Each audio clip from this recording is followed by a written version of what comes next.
Hey everyone, it's Dinah, and we are back with more of Obi-Wan Kenobi. This time on to episode 5 of season 1, the penultimate. I believe with this being like the 6 episode season that it is. I believe this is the penultimate one. So yeah, it's I feel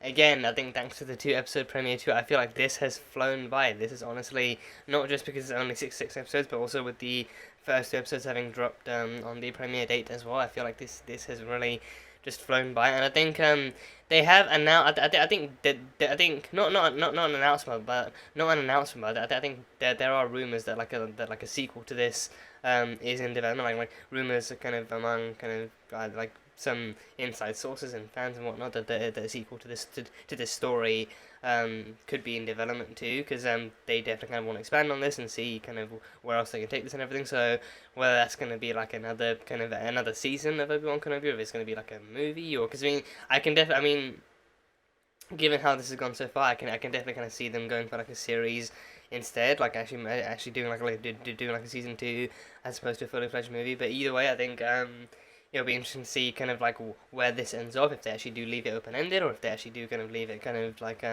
hinting at like yet another kind of stepping stone before we have everyone kind of reuniting with like newcomers and like Luke and Leia and Han and everything coming in the OT and everything. So I don't know. I guess we'll see. But I think so far, I think it's been going really fast. It's been going really fast. I think especially because like, the episodes themselves haven't been too lengthy in duration either. I think they haven't really kind of stretched beyond like the kind of 40-50 minute mark. So it's been pretty kind of pretty packed, but also pretty kind of concise and straight to the point as these kind of series usually are. So yeah, but last time we had Leia in Imperial custody. She was in Imperial custody, in the custody of Reva, most specifically, and Reva was kind of interrogating her and investigating her and seeing where Obi-Wan and the rest of the rebellion kind of were and everything. But Leia just kind of refused to give up any information, even force kind of even like force like mind searching didn't work on her because she has too strong of a mind. She's too strong minded. So like a mother like daughter.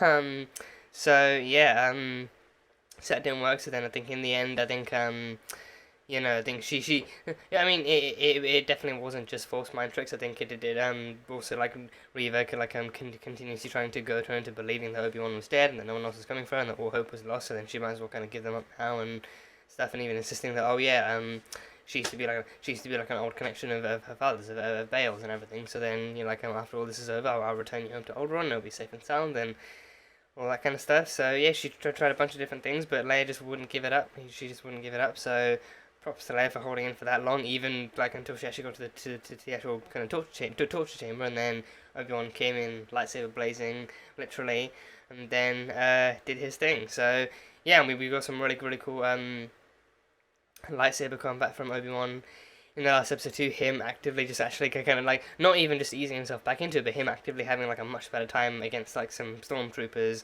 compared to Darth freaking Vader. So he actually managed to get the best of them and do some cool tricks and got the even got the actual swooshing back and everything. So that was cool seeing him back in good old fashioned swooshing form and everything. That was really cool. So that was fun. We found that there's like a burial room place type thing, kind of like deep in the kind of lower levels of the Inquisitorial kind of like the I think it's not the Inquisitorial Palace. I think it's the Fortress Inquisitorius. I think, isn't it? I think it's definitely Fortress, and I think it's like it rhymes. It's like Fortress Inquisitorius. So yeah, sounds pretty badass. Can't lie. I think Inquisitor's Palace, Inquisitorial kind of Palace, Inquisitor. Then maybe those are too textbook or too basic, but fortress. I mean, it essentially is a fortress too. It's guarded by like a shit ton of Imperial officers and stormtroopers and whatnot. So Tala got in simply because she was undercover and she had the uniform and everything, and then Obi-Wan literally had to swim through water and everything. So there was that, but then they barely made it out. They barely made it out and everything. So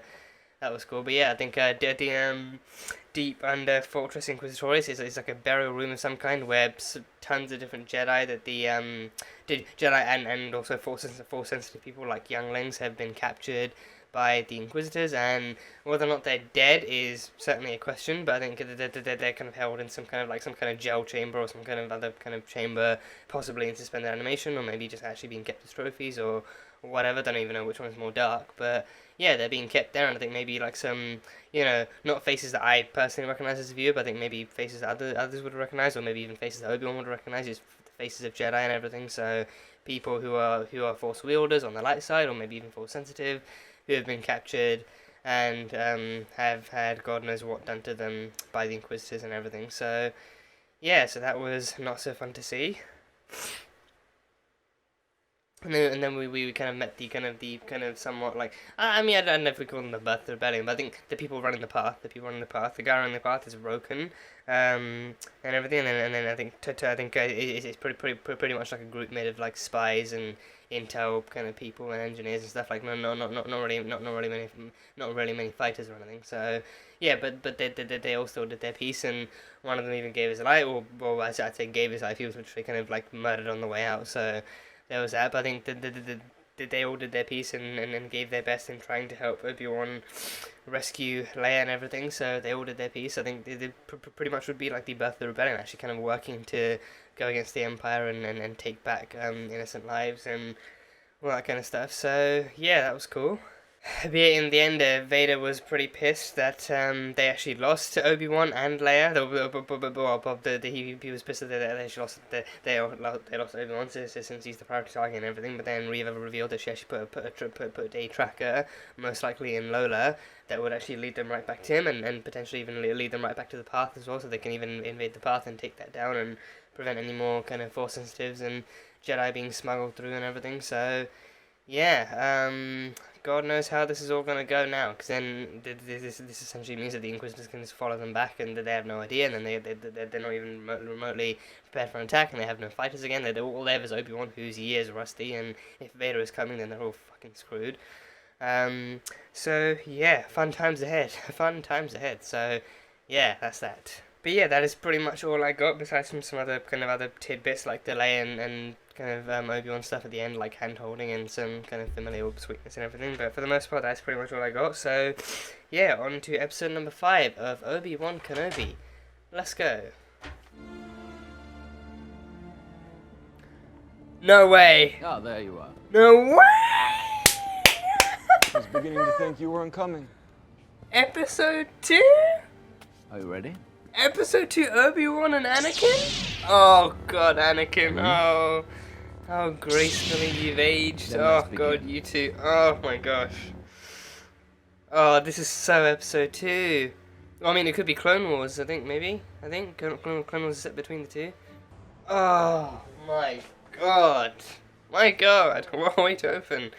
What a way to open the episode. Kneel. Is he gonna like knight her or something? Like, you are now the Grand Inquisitor? Grand Inquisitor. Ah, there we go. Now she's the Grand Inquisitor. Is that the only scene we get? Like, not that I'm complaining, but is that flashback the only little clip that we get? Gosh, they even I think they really didn't even de-age them. Just showed them in their modern day, present day kind of glory and everything. Just, oh god, the little ponytail by the side and everything. Oh gosh. Hayden, you beautiful being. Now I'm wanted by the Empire. Huh. But now I know what it feels like being a real Jedi. It's not easy. If we cannot break them, It is not them we need to break. It is Obi-Wan. What's Lola gonna do though? Can like the tracker is in Lola, but is she actually gonna do anything? Is she gonna like betray them? Is she gonna blow up in the middle of the room or something? Using Lola to shut down the facility, maybe actually have her hack the freaking systems. God damn it! So the tracker is in Lola, the sabotage is in Lola. Lola, we trusted you. Lightsabers! Whoa, they've got a whole collection of lightsabers. Where did they get all these lightsabers from? Those robes, like Jedi robes? Jedi robes and like a whole box of lightsabers? It's a good thing a fight's coming on the way, huh? It's a good thing a fight's on the way. Oof, oof, oof, oof. Jedi's goal is to defend life, not take it. Yeah, aggressive even in his Mercy training. doesn't defeat an enemy, Master.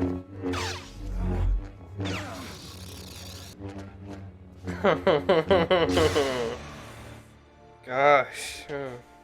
I'm going to need a ladder. Oh, Leia, she's... It's not playtime right now, Princess. Do as she asks. You trust me? I trust her. Get her the ladder. And she's the only one who can actually get Lola out of there too. She can actually pull Lola out and get her to stop the sabotage and everything. Is Lola still in here? Or is she gonna like attack her or something? She can attack her out of nowhere. Her own droid just fights back. I'll head to Tatooine. Owen will need help with the boy. I pray you're safe, Obi-Wan. Oh gosh. Obi-Wan won't respond nicely to that. He was already resilient enough with Obi-Wan. There were 4 families, all Force sensitive, and we Hunt. gathered them up. 14 people died, and 6 of them were children, and I couldn't do anything to help them. 1 for everyone I get through. Ah. She marks them down. You're right, Ben. Some things you can't forget. You knew who Vader was. Back on Daiu, how did you know that? And you're too young to have known him. Unless she was a youngling. Unless... Wasn't she with the group that was killed by clones? Yeah, when Anakin killed? Or was Anakin... Oh no. Did Anakin follow? Oh no! Anakin was there. Oh, he slaughtered the other kids. We thought he was there to help us.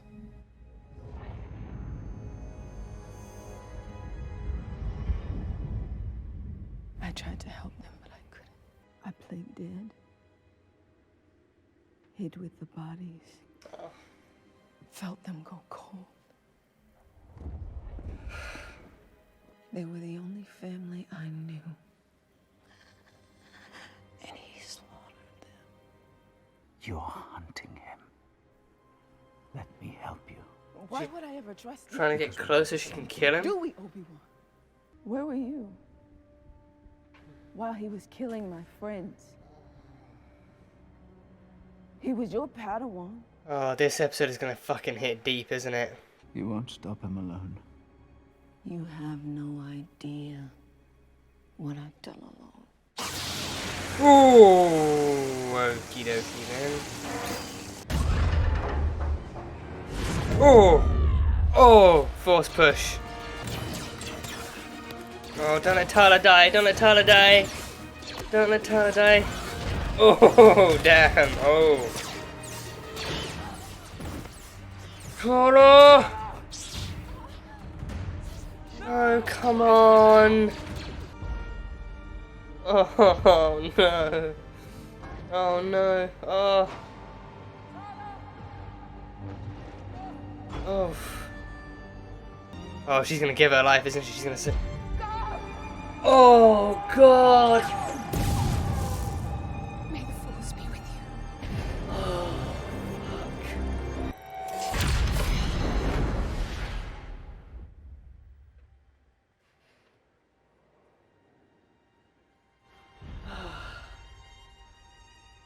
There's no way out, Master.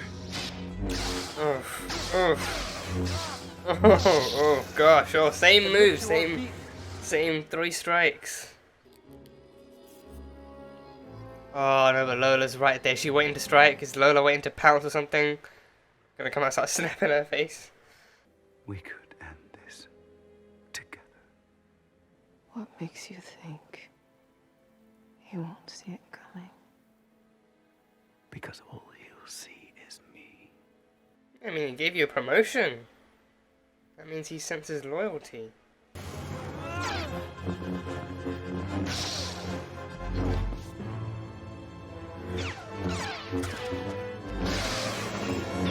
Oh. Your weapon's gone. It's over. Oh, Your gosh. need for victory, Anakin, it blinds you. Yeah. Oh, no.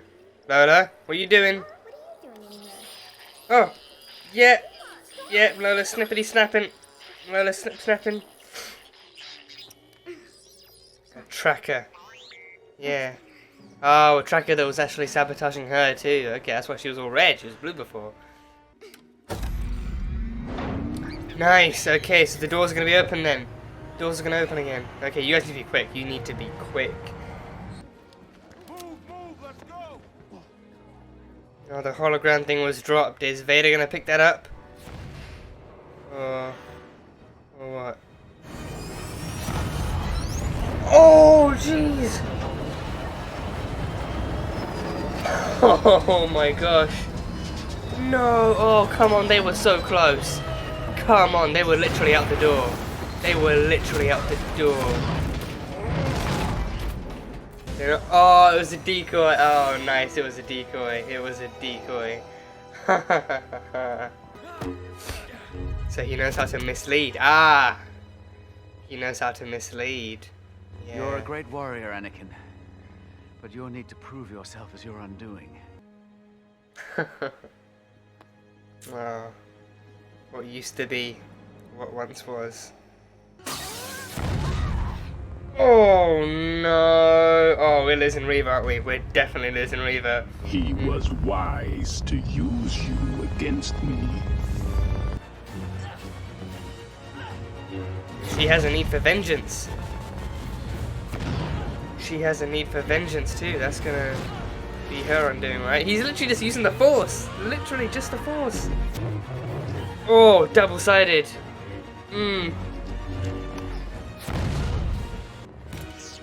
Oh. Oh, a duel. An actual duel. An actual duel between the two of them. A lightsaber duel.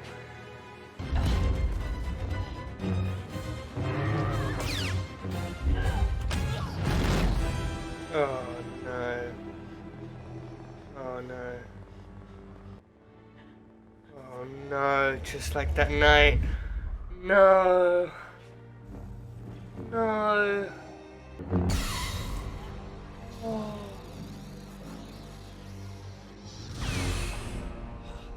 Did you really believe I did not see it, youngling? Oh, fuck. Are of no further use. Is that the other Grand Inquisitor? He's back! Is that the one that died, or is that like a clone or something? Revenge does wonders for the will to live, don't you think? Oh, okay, fuck me. Okay, this is taking a turn. Your rage. We will leave you where we found you. In the gutter where you belong.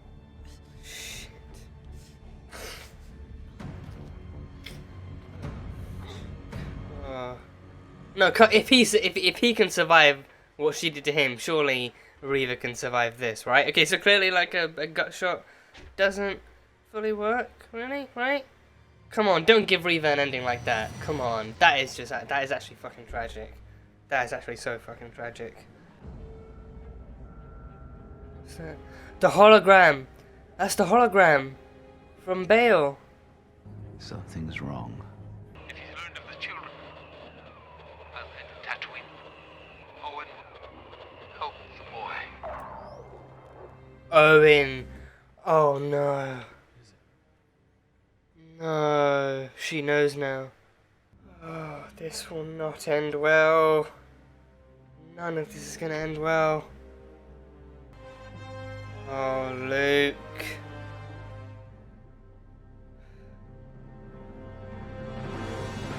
Oh, it all rests in your hands now.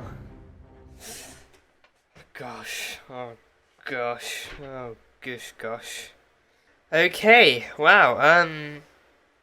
You know, if anything, I feel like this episode alone, this season as a whole, but the episode alone kind of proves that, similar to Bryce Dallas Howard, Deborah Chow deserves to direct more Star Wars. She deserves to direct more Star Wars, to make more Star Wars. She deserves to, you know, create more Star Wars content as a whole, because she clearly knows what she's doing. She knows what she's doing. She knows how to deliver, and she knows how to do Star Wars. She knows how to do Star Wars that feels like Star Wars. So, yeah.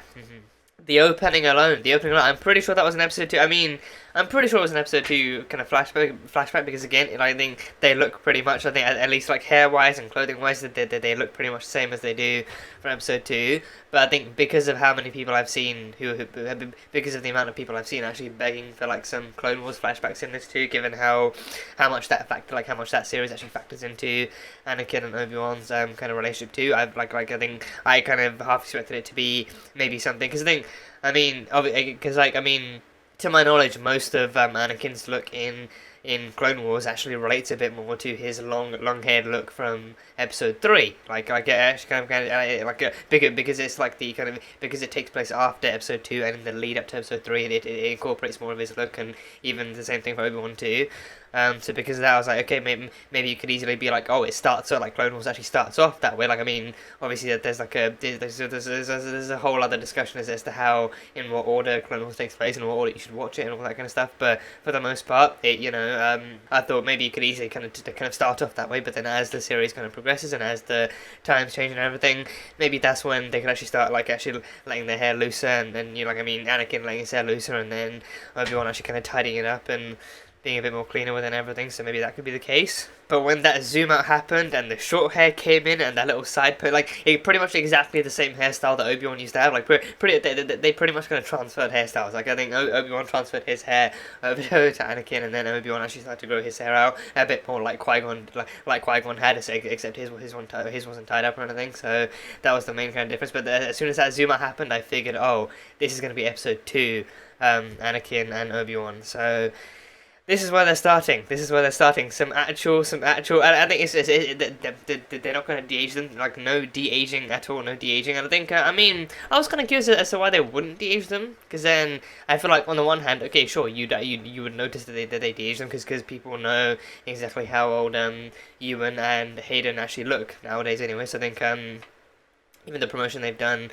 From the promotion they've done, people actually kind of know exactly how old they look. So then, de-aging would not be distracting, but it would definitely be noticeable, and then people would definitely go, oh, so that's how you know this is actually that's how you know this is a definitive flashback because it takes place in their past. So they've de-aged them to make them match the ages and everything. But then, I think, but then also I think because of it, I think maybe an interesting kind of story perspective of it would be that maybe it's these flashbacks aren't simply just flashbacks for the audience, but maybe it's actually from Obi-Wan's memories too. And Obi-Wan, the way we store and remember memories too. Memories can change over time, and even the way that we remember how people look can change over time too. Because then we might even actually kind of compensate for their age by actually aging them up, and even trying to imagine what they might look like actually kind of swapping out their appearance for years after what they might look like later on.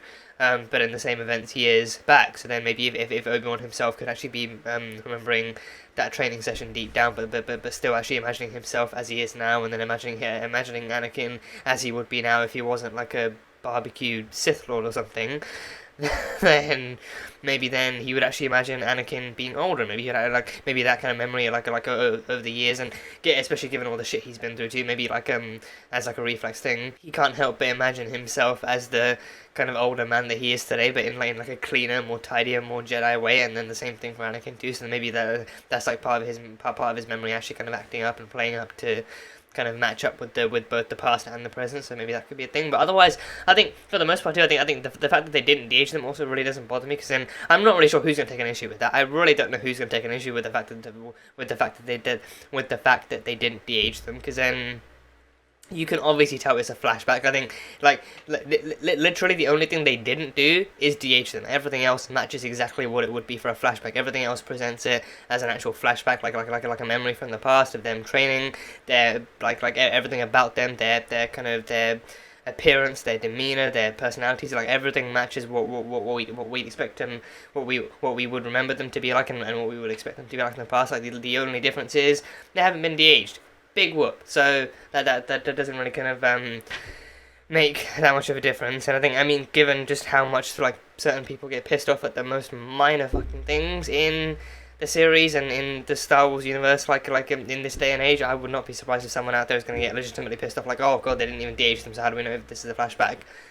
If you can't tell, then I'm pretty sure there is no hope for you. Not a new hope, not an old hope, just no hope for you. So I don't know. But either way, I think them not being them, not a huge issue. But then the flashbacks being there, the flashbacks actually being in the episode itself, and no, not even like a one-time thing either. I was so kind of like I felt so kind of like I underfed almost like I'm underfed or like content starved, thinking oh it might only be the intro, like it might only be that one intro where they use the flashback and everything, even and then because of that I thought oh maybe the flashback is only really there for the intro to actually start us off on like a more nostalgic and more kind of heart-jerking kind of note. But no, they actually not only do they actually use the flashbacks more, but they actively parallel it to what the present day kind of stuff is, and it just it works so well story-wise. And I think even the training scene in Display 2 is actually imperative to exactly what kind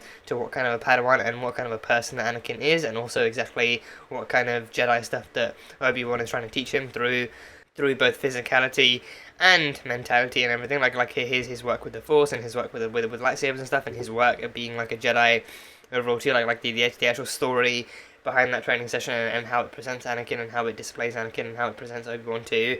It works so well and it matches up so well to what is going on and what is happening in the present day too. So yeah, they absolutely nailed it.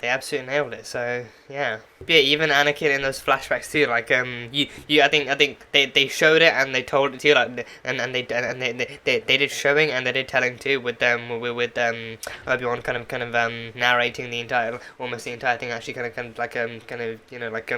like reviewing his abilities and reviewing his ways of fighting and his ways of combat and everything, like his kind of consistency with his aggressive both mentality and physicality with lightsaber dueling and everything, and actually kind of Anakin trying so hard to win, like his one goal on the one goal in his mind is victory and success, and actually like the defeat of his opponent, but he's so blinded by that victory that he fights harder and he fights stronger and he fights faster, but he forgets to fight smarter and he forgets to actually see the bigger picture and everything. I think pretty much all throughout the prequels of that, I think that was at least like more one of the kind of core kind of defining aspects of Anakin's character and what was displayed to be one of his kind of flaws, but then a flaw that I think was definitely kind of put on par with the Jedi Council's kind of treatment of him, and showed like how they mistreated him because of those flaws instead of actually kind of taking them into account and treating them properly and everything. So because then, like from episode 2 on, so starting in episode 2 when he actually became like when he became a Jedi Padawan, do him complaining about Obi-Wan's kind of teaching techniques too, like how Obi-Wan would constantly correct him and demean him and judge him and berate him for everything he was doing wrong and everything, and him just kind of and Jedi and Anakin just kind of constantly feeling like he wasn't doing good enough, or that he wasn't actually good enough, like as like a Jedi itself, and just constantly feeling like Obi-Wan was actually kind of giving him kind of harsher reviews more than actually telling him what he was doing, and actually kind of focusing on the negatives as opposed to the positives. And also I think Anakin's impulsiveness being opposed and paralleled by Obi-Wan kind of making Anakin feel in all the ways that he did too. I think that whole kind of whole journey from episode 2 to episode 3 kind of is again one of the kind of highlighting aspects that leads him down the path that he is to then being supposedly appropriately treated by Palpatine and actually kind of given the answers he wants, but then actually kind of led down the path of the dark side and everything. So yeah, I mean if you look at it that way too, like him constantly focusing on victory, but then it's like for him victory meant different things. Like for him victory kind of meant like his two main goals were initially kind of wanting to save his mother and then wanting to save Padme and then wanting to save Padme. So like for him in those movies, like victory meant those two different things: saving his mother, which he failed at, and that led him down the path of actually that made him more aggressive. Like he took out the entire Tusken kind of camp there, imprisoned her and everything, and then he even swore that. And I think it was in episode 3 where when he had visions of Padme being in danger too. He swore to protect her. So for him, victory doesn't always just mean defeating the opponent, but it also actually means achieving what he wants, actually protecting and saving the people they love, and protecting and saving the people that he loves. So in those ways he was a Jedi, but he was just like a far more aggressive and far more kind of actionable, like a far more kind of far more physical Jedi, I guess.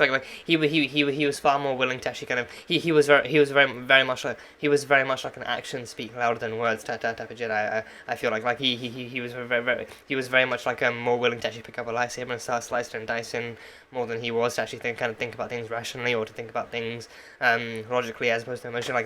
He was a very emotionally kind of driven Jedi, but then he wasn't emotionally. I think the only ways in which he was emotionally driven for power was the power to protect those he cared about and protect those he loved and everything. But then power is viewed very differently by the dark side and the light side too. So then, and with the Jedi Council too, I think they kind of viewed power over that kind of power kind of very differently. So yeah, just kind of seeing like in that one training session too, seeing him, because then again, like I think on the surface too, it's also like it can also be seen as like a very simple kind of training session too, but then it kind of highlights exactly how Anakin feels in that moment too, because then in the moment it's just meant to be a training session, like he's meant to just see Obi-Wan as like a very casual kind of opponent that he has to disarm. Essentially he has to disarm them and not kill them. So yeah, but then him seeing that too, but then actually, but then if you put him in like an active combat situation too, then he kind of has to like evaluate his opponent, and then obviously in like a training session he has to kind of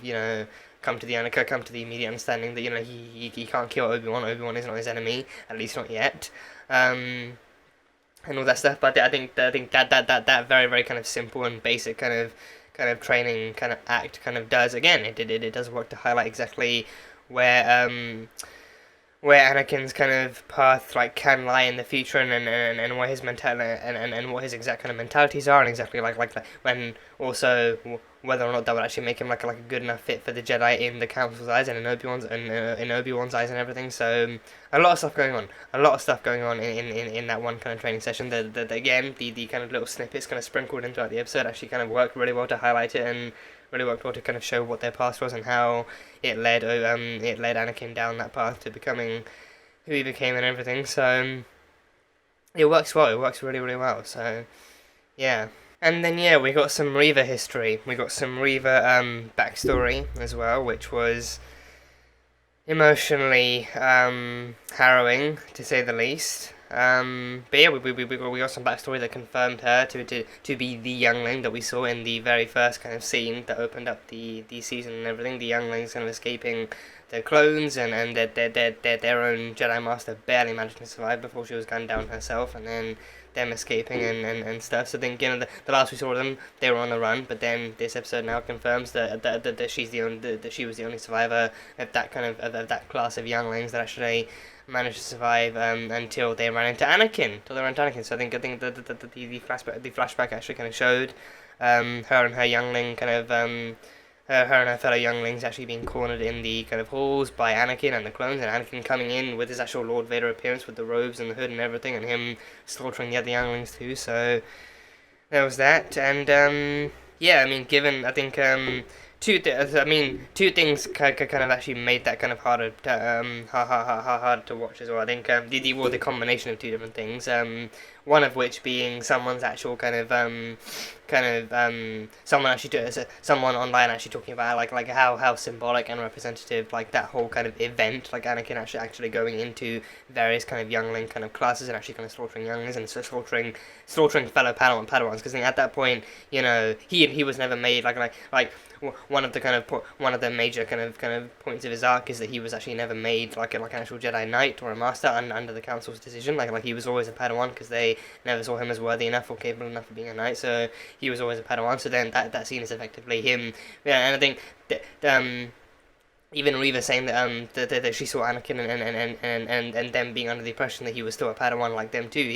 They thought he was there to help, but then he started killing them, and that's when they realized that he actually wasn't on the side. So at that point he was like a Sith apprentice and everything. But still, the impression being that he is actually still like a Padawan by all the other younglings who actually saw him before he killed them, kind of go to show that he was essentially a student going into a school, a place of learning for other Padawans and for other younglings, and essentially killing them too. So someone did kind of point out how symbolic and representative that is of something we know is currently all the more kind of notorious in the US, which is school shootings and those kinds of kind of events. And it shows that I think that there definitely also like easily were more than one kind of youngling class. But then also that he actually did go around pretty much killing like an entire school too. So yeah, looking at it that way and actually kind of seeing it as like an actual seeing it as like an actual kind of representation of, you know, like of the stuff that actually kind of does happen in real life over in the States too. Definitely does kind of add more layers of kind of just horror to it, like just genuine pure kind of horror to it. That's just seriously unfortunate. That kids especially kind of still have to, you know, experience to this day because of, you know, all the bullshit happening. So that kind of stuff definitely kind of changed my view on it too. Because then again, I mean, I think it's like, it's very, I think on the one hand, I feel like it can be maybe slightly easy to miss when you're not watching it through like something that's not like a sci-fi lens, but actually kind of watching it then actually made me kind of realize like, oh shit, that actually is true, and wow, I can never really kind of like see that in anything other than like actual scary and horrifying and just like a really, you know, like a depressing tone ever again. But that's what it's meant to be. That is what it's meant to be. You're not meant to look at that and see like a cool action, like a cool kind of action sequence or like a lightsaber fight or like a, you know, shooty bang bang type thing. It's meant to be, you're meant to actually look at Anakin as an all new kind of antagonist, an all new monster who's going around slaughtering little children. If you looked at that and saw anything other than that, then, you know, like, maybe you didn't really kind of see it, like, to begin with, like, seeing it representing, like, a school shooting specifically, but then actually, if you didn't actually look at that and actually kind of feel even slightly kind of taken aback and actually horrified by the fact that he is actively killing little kids and actually instead decided to see it like a cool lightsaber sequence or something, then I don't exactly know where you're coming from or what you're into, to say the least. But yeah, seeing that kind of thing, happening definitely kind of changes like perspectives and everything. And also I think also like the one detail that actually kind of really struck out to me, especially because the most recent kind of school shooting in Uvalde in Texas, you know, I think one of the the last kind of the last kind of survivor account that was actually published as well was actually how one of the students actually kind of used their kind of fellow students' kind of dead bodies to actually kind of hide under them, and to actually kind of like just like a whole thing about like actually kind of like hiding under other dead bodies and actually kind of using those to actually mask themselves and to prevent themselves from being spotted and killed and everything like that. That's literally the only way they survived, which again is nothing but depressing and horrifying to have to know about and to actually have to hear about and to have to kind of think about that's the thing they actually went through and everything. But then it being confirmed, it being used in this as well, kind of actually shook me to my core. Like Reva actively saying that she used that same technique, like she actively kind of hid under the bodies of her fellow younglings who were dead, who was there, like even her mentioned like, you know, like the bodies were so cold and so dead, like they were her friends and her classmates and her fellow younglings, like they went there to learn how to, you know, be true to themselves and how to use their powers for good and how to be, you know, like a part of something and everything. And then one of their own came in and fucking murdered them all. So I don't know how you can even go into that and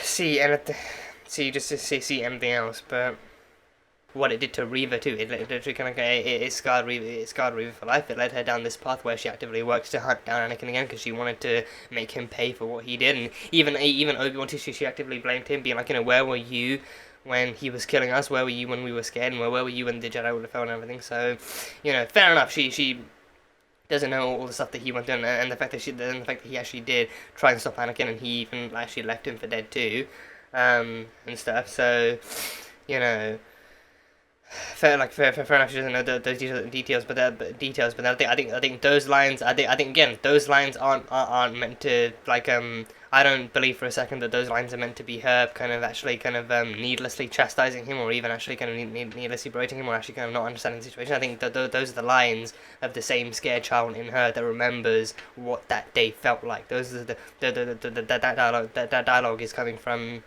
the same kind of inner child in her that's still traumatized and still remembers every last second of what she went through as she still serves under the same man who committed those atrocities that night. So And I'm glad, like, I think if anything, I'm glad that they're kind of built up Reva's story enough, because I think again, like the way that they've built up her character from the beginning up until that flashback too has been painting her as pretty much everything to be like an actual youngling who survived that night, and like a youngling who, you know, a youngling who was also potentially, I think they never really confirmed if she was actually captured by the Inquisitors or if she was actually taken in by them or what happened, but I think again, the way that the Inquisitors have actually been treating her in this season too, show that they're not really fond of her because of who she is, where she comes from, what she started out as. Because then, you know, because of her history and because of her origins, they very enthusiastically and very definitively look down upon her and actually kind of don't really see her as worthy of being an Inquisitor, as kind of like they definitely kind of don't really see her as the same as them or anything. So.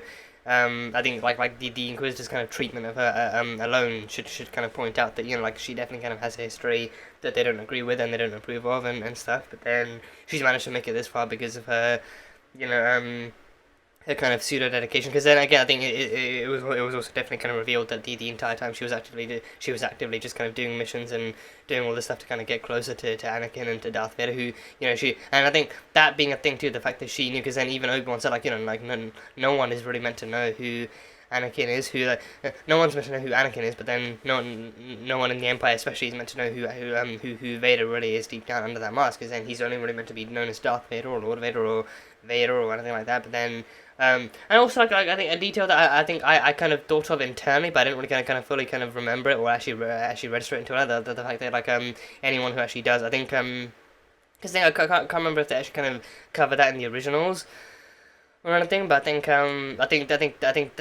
is definitely like a detail I remember from somewhere. That like they think the fact that if anyone actually does find out that he is Anakin or does actually remember that he's Anakin, then he actively will kill them, because then like him being Anakin was when he was a Padawan, and being a Padawan is a thing for Jedis, and he despises Jedis because that wasn't, you know, where he felt fulfilled or where he felt that his power truly came from. So him being a Sith Lord, him being Darth Vader, that is who he is. He's the most powerful Sith Lord in existence, and he's, you know, capable of what he is now because of the Sith and everything. So Anakin, and until the very end, and until Luke saves him, Anakin Skywalker is not like a name or an identity he wishes to be associated with or he wishes to remember. So anyone who does find out, anyone who actually does wish to dredge that past up, he wants to actively kind of take them out and kind of erase them and everything. So yeah, but then Reva, knowing that kind of is the kind of giveaway to Obi-Wan that she was there that night, and that she survived long enough to actually kind of remember and know that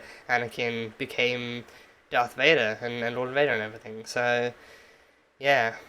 And I think, yeah, I mean, that backstory alone is, I think definitely kind of makes for like an interesting journey for her too. Like she actively works for so long within the Empire, within the very kind of force that tore her and her family apart and tore everything that she believed in apart and everything. But then she was still able to use her powers to gain ranks and stuff within the Empire, within the Inquisitors. So she worked for that long for, I think, truth be told, for an organization and like a pretty much like a cult that she actively hated and actively despised, and even working under a man who she actively and very vividly remembers is responsible for actually murdering her family too. But she did all of that just to get closer and closer and closer to him, and even actually using the aid of Obi-Wan at the very end too to actually to get him to complete missions and to remain loyal and to kind of show progress and show loyalty to actually get close enough to him. But then Vader knew from the very beginning. I think even that line too, like, did you really think I wouldn't see it, youngling? Like, did you really think I actually wouldn't see it from the beginning, youngling? So he knew from the very beginning that she was nice. So I think kind of raises the question, like did he know that did he actively leave her alone that night, or maybe was it a thing where he actively sensed the same kind of force sensitivity in her that he did that night? Did he like meeting her in like maybe the present day, like meeting her for the first time as an Inquisitor or as like an actual Imperial kind of Sith kind of full person, like a Sith kind of official? Like did he sense the same force sensitivity in her he did as he did that night when he killed the younglings? Like, is that how he realized it maybe? And then maybe he thought, okay, I'll keep her alive and I'll see how long she lasts and see how far she can get, and then kind of maybe let her believe. Because then I feel like that also might be like a similar-ish kind of Darth Vader thing to do too, like actually kind of letting someone believe they're getting close to him, but then ultimately they're like he's only really kind of letting them get closer to their demise. Because again, it's Darth Vader. He's not going to be someone who's easy to defeat, and especially like that force fight scene that Reva and Vader had was just that was something else. That was something else. And I think again, pretty much pretty much her first attack onwards that he managed to block, like her first strike upwards. Because I think, because I mean, again, like she did pretty much make a sound before she struck. So then he knew that, but then also the force sensitivity, he would sense the force of someone else coming from behind him and actually kind of like sense her anger and her rage towards him as well. So he would know that she's going to attack and that he would need to block and everything. So he knew from the beginning. But then he also knew from the beginning who she was, what she was after, and what she might try and do. So he was prepared.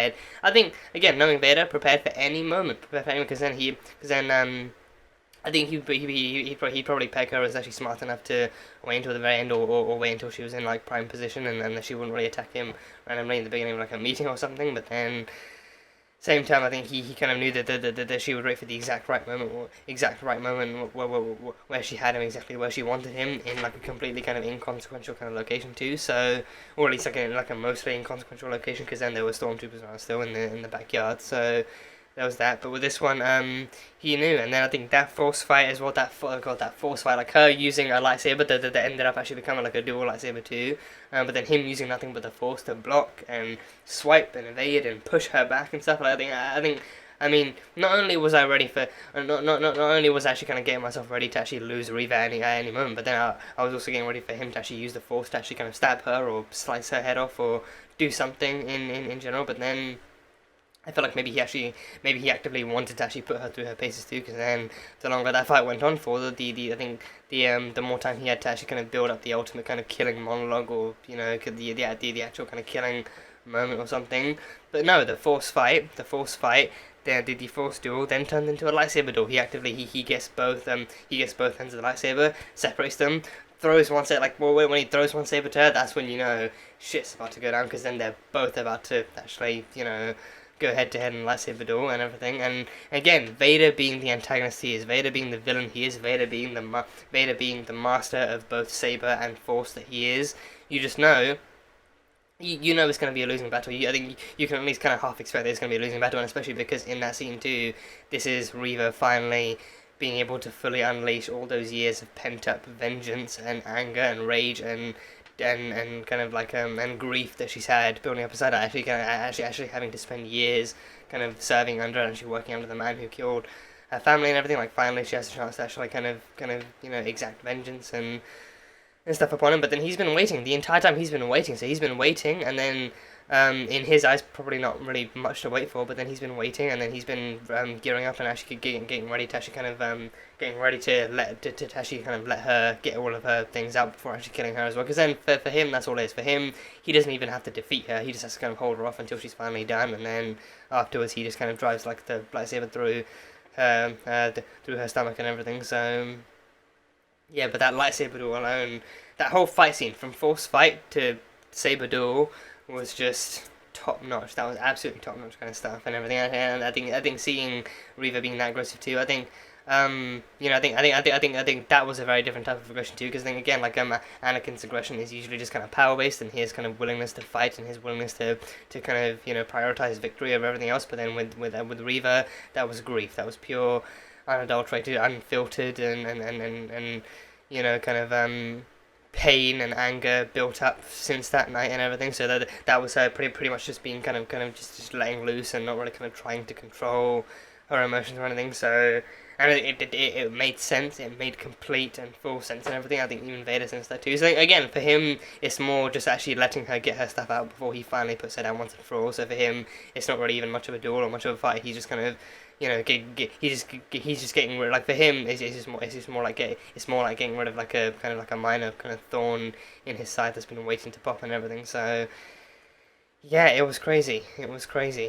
And yeah, the Grand Inquisitor returned. That dude returned. Yeah, I think I've seen people getting surprised, and also as people usually would, being annoyed and being oh, this breaks Star Wars canon, because apparently he shows up somewhere else in the Star Wars universe too, apparently in the future too. So I think apparently him dying in this kind of broke canon and broke continuity and all that kind of stuff. But then Star Wars, the actual people behind Kenobi had to reassure them, don't worry, this doesn't break canon. We did this for a reason, and this doesn't break canon or continuity in any way, so you don't have to worry about that kind of stuff. And lo and behold, they brought him back. So I can't help but question how actually he got brought back. Because granted, it seemed like a pretty kind of a lethal-ish kind of gut shot with the saber. It didn't kind of seem like it was like an actual stomach shot. So I think don't know if force healing is a thing, because I think in the sequels, I don't know how many people can appreciate bring up the sequels, but I think in the sequels, I think when even after Rey actually stabbed Kylo in the gut with the saber too, I think she actually managed to use force healing to heal him and everything. So I don't know if force healing could be a thing. I think if of all the things the Force can do, if regeneration isn't really one of them, then I'm not really kind of sure, how extensive it can be or how extensive it must be. Because again, the fact that they never fully managed to address the Grand Inquisitor after he died, kind of made me question, kind of made me question if Reva left him there, or if someone else could have found his body, or actually could have looked for his body or something. So then, if his body was never found, then maybe he could have healed himself. Because then we saw that even after being stabbed herself, Reva actually did manage to last a few minutes too. So maybe maybe the Grand Inquisitor wasn't actually kind of immediately dead, and maybe just kind of left to not bleed out, because it's a lightsaber would cauterize the wound, so maybe just left to sizzle out or something after he was stabbed and everything. And I think and Reva also clearly never went back for the body, so then she clearly thought she left him for dead too, so that would work. But then I think maybe if even self-inflicted force healing could be a thing, maybe he brought himself back with the force. I don't know, maybe because prequels showed the whole kind of Darth Plagueis the Wise thing. So I think even then that story could that Palpatine told was about how Plagueis could actually bring him.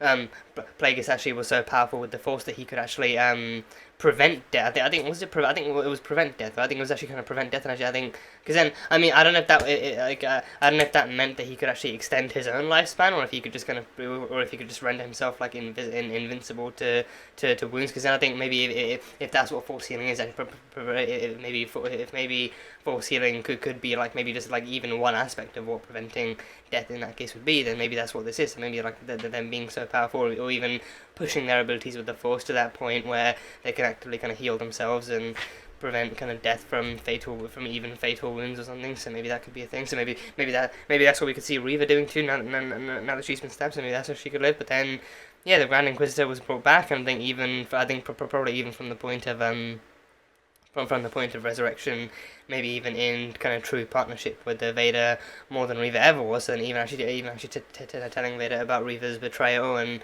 stuff, and her kind of her kind of continued obsession with Kenobi. So then maybe that's how Vader put two and two together, that Reva might use Obi-Wan to actually get to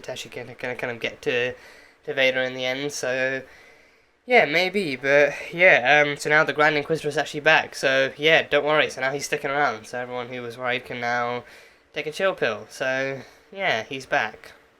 But Reva found the hologram too. She found Bail's hologram. I think the hologram that she found was actually kind of damaged, so the hologram was a bit distorted. But you know what? For plot convenience, for the plot's sake, it was just it was still just functional enough to reveal all the important parts. So him talking Bail talking about how he was going to go back to Tatooine, and Owen the boy and all that kind of stuff. So it told Reva just enough to know that okay, so this is where she needs to go next, and also the fact that Owen was lying, and the boy and the boy. I mean, she theorized that all he said was that his family had nothing to do with it, but then she kind of theorized that he has a wife and kids and all that kind of stuff. So now she knows that part is true, that he does have a boy on the farm and everything. So and then Bail kind of I think the simple fact of Bail mentioning another child of great importance too does give her give her a bit of a light bulb idea. So then I think maybe now we're gonna see her going back to Tatooine and actually kind of hunting down Owen herself and interrogating him. Maybe even, I mean, no, actually no, not killing him, because then again he can't be roasted or anything until until episode 4. So. Yeah, until A New Hope. So again, Owen just can't die. I mean, well, he can die, but then maybe he can be brought back. He can die, but then maybe even he can be brought back or something. So, yeah, but no, so now I think, well, I mean, I think even then, I think the hologram, I think, I can't remember if the faulty version of the hologram actually kind of did still mention, like the boy being special, or, like, Luke being special, or, like, in any kind of a relation to, I think, I don't think it mentioned,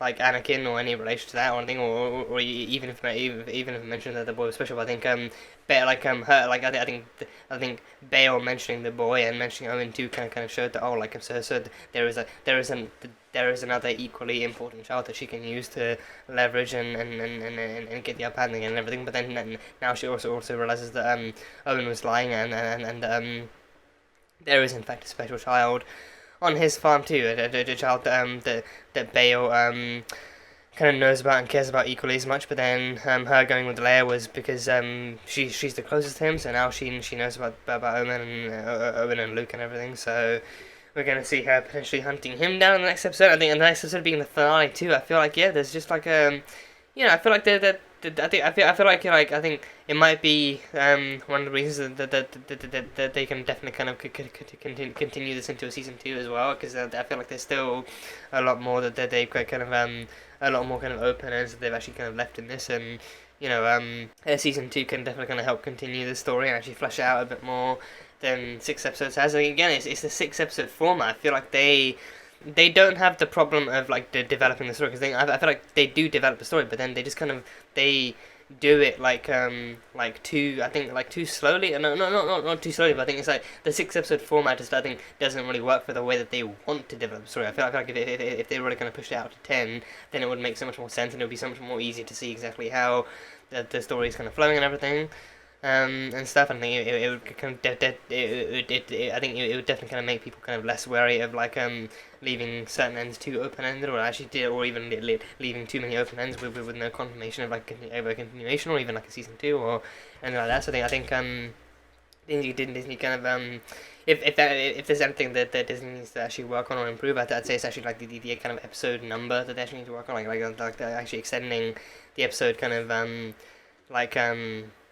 limit to something higher. Like 10 feels like a sweet spot. 10 to maybe 13. 10 to 13 episodes definitely feels like a bit of a. It definitely feels like the sweet spot. There's definitely like so much more they can cover, so much more they can do. And then I think at that time, doing a season 2 would definitely feel like more of like an actual personal choice. If there is more that you can cover, or if there's definitely more that they actually can feel that they want to cover, then by all means they can actually do a season 2. But then I think covering everything in season 1 with 13 episodes feels like with 10 to 13 episodes feels like the actual appropriate kind of sweet spot to actually kind of give as many people what they want to see, and also actually kind of do the story in a way that doesn't feel like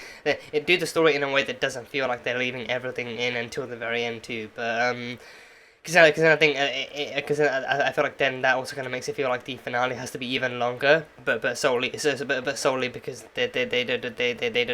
don't really kind of actually kind of accurately space out all the kind of important bits kind of to begin with. So, just a personal opinion. That one's just a personal opinion. But I think based on viewing experience of other shows too, I feel like shows that do actually kind of do the story in like 10 to 13 episodes maximum also do actually kind of work better in their own time and in their own space too. So I guess, and also like the episode runtime too. I think that kind of plays like a huge contributing factor too, because I think some episodes are very, very fixed and very finite. That like they do kind of cover only what the episode covers, but I think other episodes, I feel like other episodes definitely kind of do try and run for longer or run for longer time, but then actually kind of include stuff that maybe kind of feels like it should be kind of spread out a bit more to kind of even out the episodes and episode kind of lengths and everything. So I don't know. I feel like they're definitely kind of sticking too hard to like the whole format of like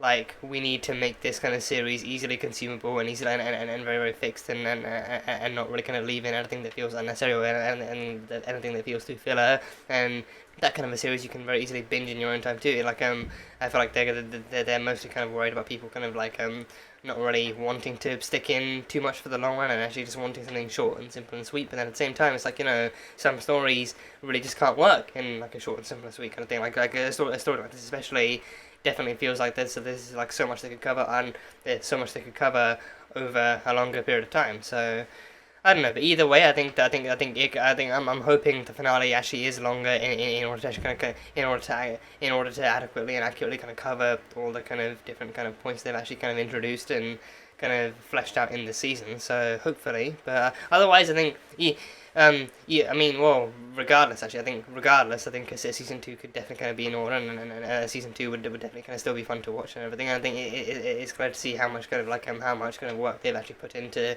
making this kind of story and making this kind of section of the series actually feel as authentic and feel as important as possible too. So I guess we'll see. I guess we can only really wait and see. So yeah.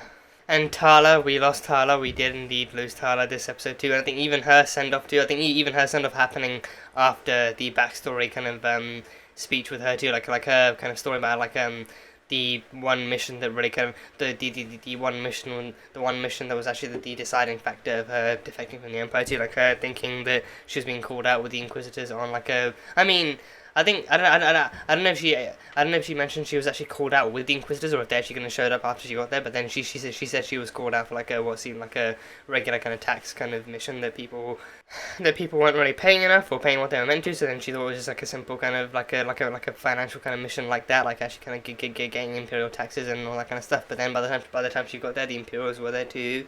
And then she realized that it was actually a mission kind of hunting down Force sensitives and then you know like kind of lining them up. And I think that from the way she described it, that people were lined up, and then I think 14 people were killed, and I think she said like was it 14? I think it might have been 14 people, and I think 6 of them were children and everything. So I think it was actually kind of like a mission hunting and even executing Force sensitive people in that part of the galaxy. So then that being, because then I think again, like I think she you know, I think yeah, based on what she expected the mission to be, and even her kind of like her previous kind of her previous kind of comforts of working with the Empire too. I think she thought she was actively working to secure order and secure some kind of order and functionality throughout the galaxy at the hands of the Empire. But then she found out how like exactly how they were treating people that they viewed as the enemy, and how they treated like innocents and even opposers in under that kind of a definition too.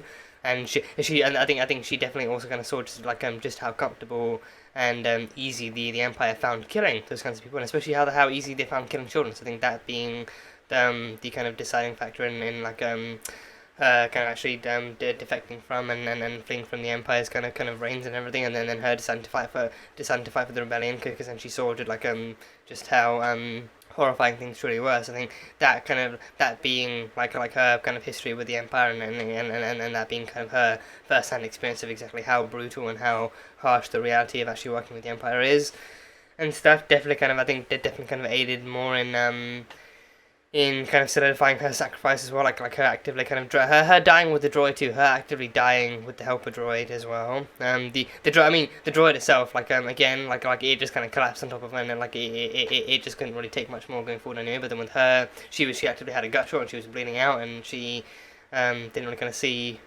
any kind of way out. But then she knew that Obi-Wan was actually trying to fend off stormtroopers and even trying to save her. But then she knew there was no way out for her or the droid, so instead, she opted to give her life to save Obi-Wan. So she set off the grenade in her hand and blew up the other stormtroopers minus Reva and the surrounding guards and everything. So R.I.P. to Tala. R.I.P. to Tala. We had her for what, 3 episodes? We had her for 3 episodes and 3 episodes, and she already managed to actually get Obi-Wan that far and managed to get him to safety, and even helped with the rescue mission for Leia too. So she did her piece. She actually and she actively worked to actually help save lives and help to save a child's life too. So saving one child in exchange for actually in reparations for actually kind of watching 6 others kind of get brutally murdered and everything by the Empire. So I'd say she definitely kind of redeemed herself, and I think her actively knowing that what she saw was wrong and wrong enough for her to,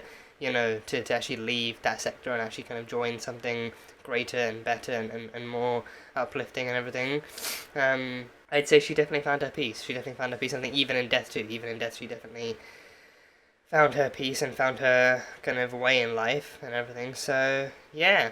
And I think even her kind of good, even her departing line being "May the Force be with you" too, like her actively knowing how different Obi-Wan is now, the fact that he calls himself Ben, and he, again, I think he's just about getting back into the reins of actually picking up the Force and lightsaber and doing all that stuff again. But then she actively still wishes it. She actively still tells him something that he probably he still hasn't, like her departing line is the one line he likely hasn't heard in over 10 years and stuff, and it's something that he used to say to fellow Jedi and everything, something that is very, very kind of like a scarcity in the galaxy as of now, and even something he used to say to Anakin too, where when things were still good between them. So I think hearing that line from someone who also isn't actively a Jedi either, but still someone who's actually ready to reignite that cause again, I think is like a really kind of nice enough kind of line for him to hear, but then also a tragic reminder of exactly what's about to go down to. So yeah, but it's still like I think it's still a nice kind of departing line for him to hear in that instance too. So yeah, R.I.P. to Tala. R.I.P. to Tala. She was a good one. She was a very good one. She was a very good one. I think again in Deravama as well, she nailed it. She absolutely nailed it. So yeah. So I mean, with the next episode being the finale too, I really don't know if they're actually kind of gearing up towards like a second rematch between Obi-Wan and Vader, or if I mean, I feel like it kind of has to happen. But then this time it might be like this time like it's still looking the way it is, and them still presenting the way they are. I feel like it might still be like an actual kind of heartbreaking and devastating rematch to watch, but I feel like I think next episode might also kind of incorporate Obi-Wan actively kind of actually face it, like actively forcing himself to face that grief and to face that failure and to face that kind of future, and actually kind of like tell himself like, okay, you need to be ready and I need to be ready to actually kind of to face him again, to face his mistakes again and to face his guilt and all that kind of stuff. So I think because of that, like I think he might just need to actually pick up the saber again and actually kind of go to war with Anakin, or to go to war with Vader once again. But then, what I think question might be though, if he sees it as going to war with Vader, or if he sees it as going to war with Anakin, and also like how he might address him too, like if he actually does use him,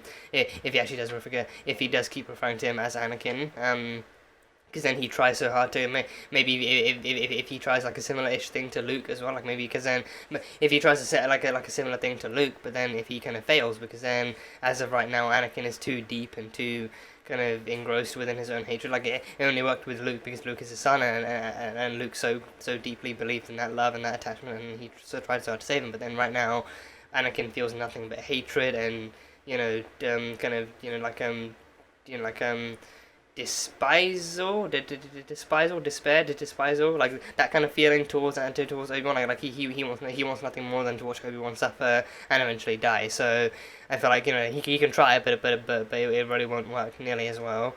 But I think overall, like an actual kind of rematch, like an actual kind of combat sequence between them that pulls at all the heartstrings is what's bound to go down, and then one final fight between the surviving members of this new rebellion and also the Inquisitors and all that kind of stuff, and then of course seeing Reva kind of hunting down Obi-Wan, Owen and Luke, and maybe actually trying to get to him, but then also maybe coming face to face with Bail too, because if Bail's going to be there, then she'll probably come face to face with him and everything. So seeing how all this stuff kind of goes down in the end will be really interesting. So yeah, it's going to be a wild ride. It's going to be one wild ride for finale. So yeah, even Haja came back too. Haja came back and he was there. He made it back to Jabim, and I think he dropped the hologram. But I think of the stuff that Obi-Wan gave, I think Obi-Wan gave him like a hologram, a lightsaber, and I think maybe something else that was a small, like a piece of tech or something, but I can't be sure. But I think he dropped the hologram. I think that was also the big kind of concern. Like they actually showed him dropping the hologram and the hologram being left in the sand and everything.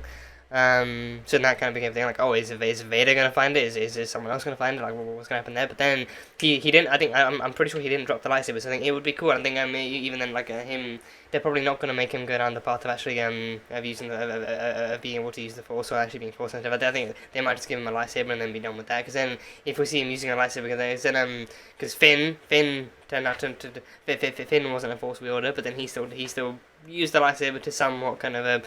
I mean, he went up against an actual trained Sith Lord, so then he's still like lost in like a somewhat reasonable manner. But then I think maybe actually just kind of seeing Haja even trying to use the lightsaber and still trying to fend off attacks or stuff. I mean, he might not be able to actually deflect that, but then he can still kind of use it like an actual sword and slice and dice and do all that kind of stuff. So maybe we could see him actively trying to use the lightsaber. Like, I think that would still be cool. And I think even then Obi-Wan gave it to him for a reason too. So I think he still kind of knows how it works and how to use it. So there is that. But I think having Haja actually kind of back and actually kind of doing his piece and even actually kind of watching over Leia and keep just constantly requesting updates on how she was doing was really cool. So seeing him kind of upholding his end of the deal and actually kind of still doing his piece on Jabim was cool. So having Haja back was cool. So maybe even actually seeing more of him in the finale, actually trying to do his piece and doing more stuff might be cool. So that's that. Can't lie, that scene of Vader actually still making it through just in time, actually kind of stopping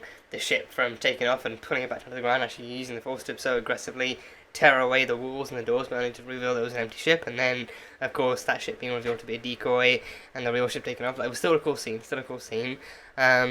But yeah, now we know that. I mean, now the path has to. I feel like now going forward, the path has to kind of be reforged now too, because then Jabim has fallen. Jabim is now under under Imperial capture and everything, so they can't go back to Jabim. So I think now they might just have to kind of find like a new planet and then update the even the kind of secret kind of dealings and the secret knowledge of the path among Force sensitives and among other kind of people who used to work on Jabim too. So now they have to kind of reforge the path and divert it and recreate it and everything. So how easy or hard that will be, only time will tell. But I think it was still kind of cool having the path be included and actually kind of having the path be like a part of the story and having that kind of